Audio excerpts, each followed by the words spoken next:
సరే ఎన్నికల తర్వాత రాష్ట్రంలో జరుగుతున్న పరిణామాలు గనుక చూసుకున్నట్లయితే వైసీపీ కార్యకర్తల, కింది స్థాయి నేతల ఆర్తనాదాలైతే వినిపిస్తున్నాయి అందరికీ. ఆహ్, ఫలితాలకు ముందే చంద్రబాబు నాయుడు విజయం సాధించారనుకోవచ్చా? అంటే ఫజల్ గారు కొంచెం మనం రేషనల్గా ఆలోచిస్తే, అంటే కొంచెం కామన్ సెన్స్, దీనికేం రాకెట్ సైన్స్ అవసరం లేదు మనకి. చాలామంది ఏంటంటే ఇంక దింపుడు కళ్ళం ఆశతోటి వైసీపీ ఏదో అధికారంలోకి వస్తోంది, లేకపోతే 151 సీట్ల కంటే పైన గెలుస్తున్నాం అని చెప్పేసి అని ఐపాక్ తోటి జగన్ గారు చెప్పినవి ఇవన్నీ చేసుకొని ఏదో దింపుడు కళ్ళం ఆశలాగా మాట్లాడుతున్నారు. కానీ మీరు ఒక్కసారి వైసీపీ నాయకులు అంబటి రాంబాబు కానివ్వండి, బొత్స సత్యనారాయణ కానివ్వండి, మన ఫైర్ బ్రాండ్ నేతలంతా పెద్దిరెడ్డి రామచంద్రారెడ్డి కానివ్వండి, వీళ్ళ బాడీ లాంగ్వేజ్, ఫేషియల్ ఎక్స్ప్రెషన్స్ చూస్తూ ఉంటేనే అర్థమైపోతుంది భవిష్యత్తు ఏంటనేటువంటిది. మనం చాలా బ్రహ్మాండంగా గెలవబోతున్నాము. జూన్ 9వ తారీఖున వైజాగ్లోనే జగన్మోహన్ రెడ్డి గారు ప్రమాణ స్వీకారం చేస్తారని గట్టిగా చెప్తూనే ఆయన ఏం చెప్తున్నాడు, మీరు దీన్ని నమ్ముకొని బెట్లు గాయకండి, బెట్లు గాయటం అనేటువంటిది అది మంచి సంస్కృతి కాదు అని చెప్పేసి బొత్స సత్యనారాయణ గారు చెప్తున్నారు. అదే మాట కొమ్మినేని శ్రీనివాసరావు టీవీలో, సాక్షి టీవీలో కూర్చొని చెప్తున్నాడు, గెలుస్తామంటారు, బెట్లు కట్టద్దు అంటారు. ఎందుకంటే రేపు పొద్దున వీళ్ళు చెప్పిన దాన్ని బట్టి బెట్లు కడితే పోతే మళ్ళీ వీళ్ళని పట్టుకుంటారేమోనని భయం. కాకపోతే ఏంటంటే వాళ్ళకి తెలిసిపోయిన తర్వాత ఇప్పుడు మీరు చెప్పినట్టుగా ఆర్తనాదాలే చేస్తున్నారు. ఏమని, వీళ్ళు ఇంకా ఆపద్ధర్మ ప్రభుత్వం అధికారంలోనే ఉన్నారు, అవును, కానీ పోలీసులు మా మాట వింటం లేదు, మా మీద కేసులు పెడుతున్నారు, ముందు మేము చెప్తే వాళ్ళ మీద కేసులు పెట్టట్లేదు అని చెప్పేసి అంబటి రాంబాబు లాంటి వాళ్ళందరూ మాట్లాడుతూ చూస్తూ ఉంటే, అనిల్ కుమార్ లాంటి వాళ్ళు, ఖచ్చితంగా సీన్ వాళ్ళకి అర్థమైందనేటువంటిది మనకు అర్థమవుతుంది. అవును.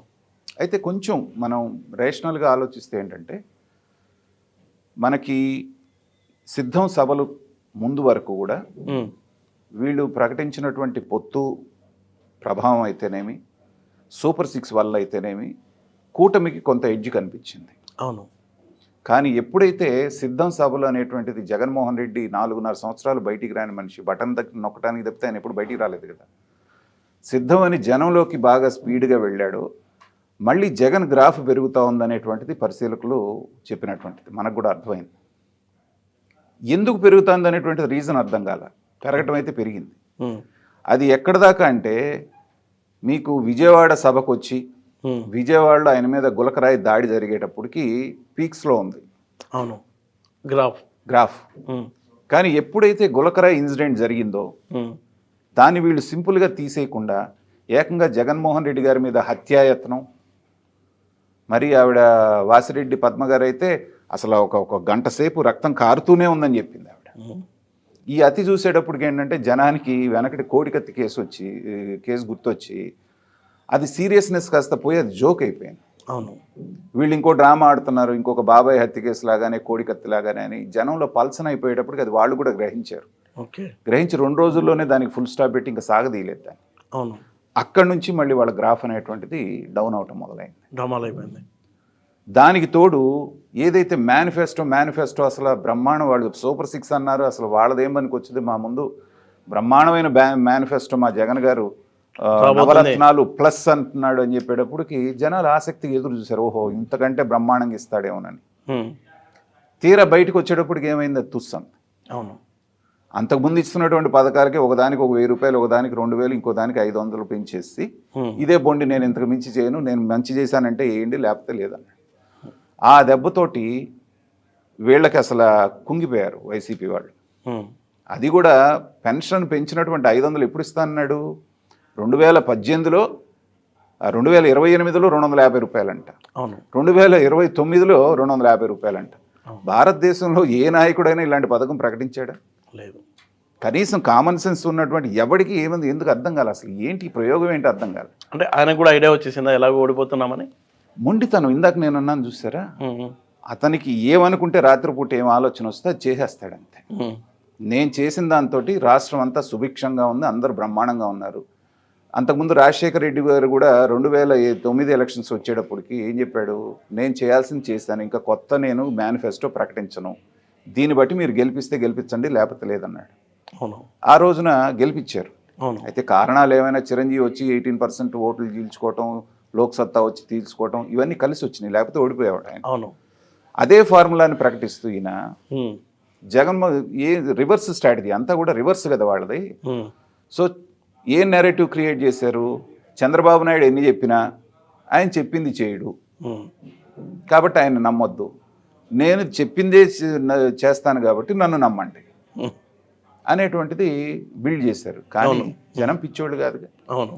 200 ఉన్నటువంటి పెన్షన్ని 2000 చేసింది అదే చంద్రబాబు నాయుడు గారు. అవును. చివరి వరకు 2000 వాళ్ళకి ఇచ్చాడుగా. అవును. ఈయన 3000 చేయడానికి దాన్ని 5 సంవత్సరాలు తీసుకున్నాడు. అవును. కానీ 1000 2000 టక్కని చేశాడు చంద్రబాబు నాయుడు గారు. అవును. ఇప్పుడు ఆయన ఏమంటున్నాడు, నేను వెనకటివన్నీ ఇది కలిపి మీకు ఆ 3000 ఈ 4000 కలిపి 7000 ఒకేసారి నేను రాగానే ఇస్తానంటున్నాడు.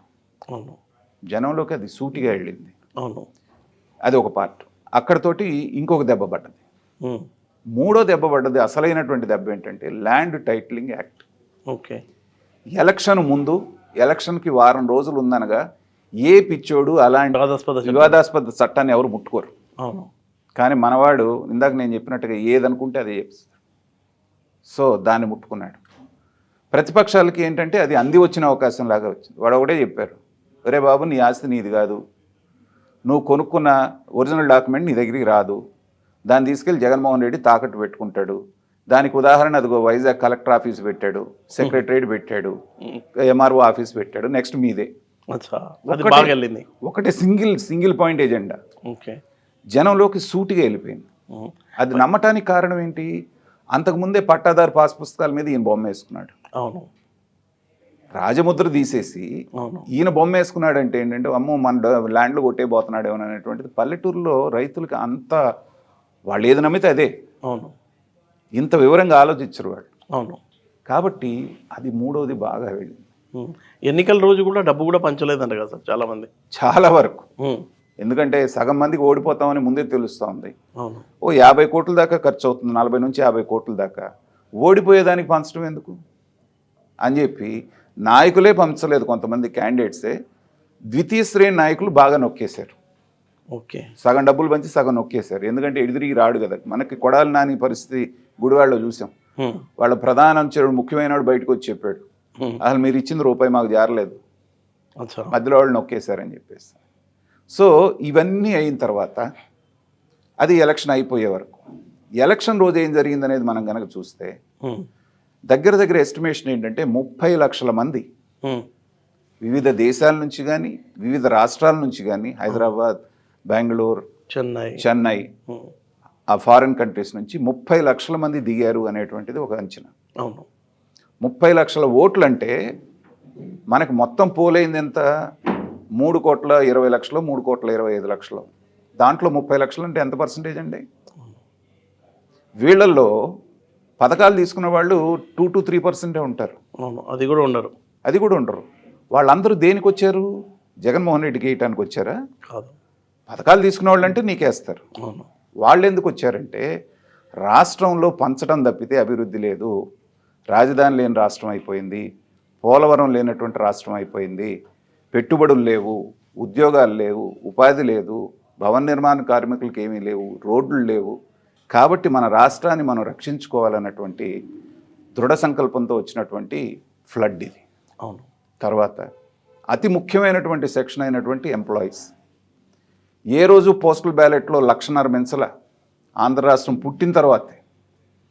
అలాంటిది 4.5 లక్షల మంది పోరాడి మరి వాళ్ళది లేకపోతే కూడా 4 చోట్లకు తిరిగి సాధించుకొని మరి 4.5 లక్షల మంది ఓట్లు వేశారంటే 4.5 లక్షల కుటుంబాలు వేసినట్టు. అవును. ఈయన ఎలక్షన్ డ్యూటీకి వెళ్తున్నాడు కాబట్టి ఈయన ఓటు వేశాడు. ఈయన భార్య వేయాలి, ఈయన కొడుకు వేయాలి, కూతురు వేయాలి. 4 ఓట్లు ఎలాగుంటాయి, ఒక్క ఓటు ఇక్కడ పడింది. 3 ఓట్లు వేసుకోండి ఈయనతోటి కలిపి. అవును. 5 ఇంటూ మళ్ళీ వేసుకుంటే 15 లక్షల ఓట్లు ఇది. అవును. అసలు గ్యాప్ ఎంత జగన్మోహన్ రెడ్డికి తెలుగుదేశానికి? 10%. 10%లో 6-7% పవన్ కళ్యాణ్ పెరగలేదనుకున్నా కానీ 7% పవన్ కళ్యాణ్ వచ్చాడు. మనం చెప్పిన ఈ సెక్షన్స్ అన్నీ అదొక 30 లక్షలు, ఇది ఒక 15 లక్షలు. ఎంత అయింది? 45 లక్షలు. 45 లక్షలు అంటే 15%. ఇంకా రిజల్ట్ అనేటువంటిది ఎవడన్నా చెప్పాలా? సెఫాలజిస్ట్ ఎవడన్నా వచ్చి మనకు ప్రత్యేకంగా చెప్పాలా ఎవరు గెలుస్తారు అనేటువంటిది? 82% జరిగినటువంటి పోలింగు, వచ్చినటువంటి జనాభా ఇద్దరిని కనుక మనం త్రాసులో పెట్టి చూసుకుంటే గెలిపేవరదనేది కనపడుతోంది. సో సింగిల్ డిజిట్ అన్న వచ్చిందా ప్రతిపక్షానికి? మరీ అంత దారుణం అవుతులేండి. ఎందుకంటే వాళ్ళు కూడా బాగుండాలి.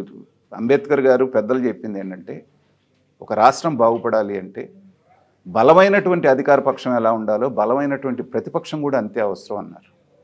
అది లేకుండా పోవడం మూలనే మన ఆంధ్రప్రదేశ్ ఇంత దౌర్భాగ్య పరిస్థితి వచ్చింది. 151 గంప గుర్తుగా వాళ్ళకి ఇచ్చేసినప్పుడు వాళ్ళు ఏమనుకున్నారు, మేము నియంత్రం, నేను ఒక డిక్టేటర్ని, నేనేం చెప్తే అదే జరుగుతుందని. ఈ ప్రమాదాన్ని గమనించారు కాబట్టి ఆంధ్ర ప్రజలు ఇప్పటికైనా మేల్కొని సరైన సమయంలో సరైన నిర్ణయం తీసుకున్నారని నేను భావిస్తున్నాను. అదే రేపు 4వ తారీఖు రిజల్ట్లో మనకి కనపడబోతుంది.